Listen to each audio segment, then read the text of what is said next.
वीर, हां, आज काय बनवू? पंपकिन रायता. ओके.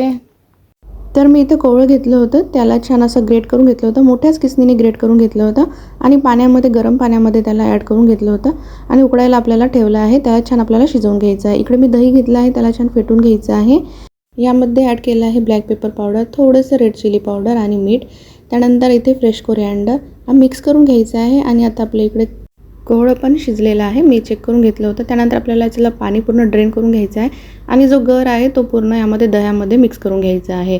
त्यानंतर आपण यासाठी बनवूया आता फोडणी. तर फोडणीसाठी मी घेतलं आहे तेल, त्यामध्ये ॲड केलं आहे मोहरी, त्यानंतर थोडीशी मिरची आणि कढीपत्ता. त्यानंतर इथे आपल्याला हा तडका जो आहे तो दह्यावर ॲड करायचा आहे. तर इथे मी हिंग ॲड केलं होतं, हिंग नक्की ॲड करा, खूप छान टेस्ट होते हिंगाचा. आणि यावर ॲड केलं आहे मी थोडंसं फ्रेश कोरिअँडर. तर अशा प्रकारे तुम्हाला कशी वाटली ही रेसिपी नक्की कॉमेंट करून सांगा आणि एकदा नक्की बनवून बघा. हा पंपकिनचा रायता खायसाठी खूप टेस्टी आहे, मुलांना आवडेल अशी डिश आहे आणि पराठ्यासोबत तर खूप छान वाटते. तर भेटूया नेक्स्ट व्लॉगमध्ये. Bye bye.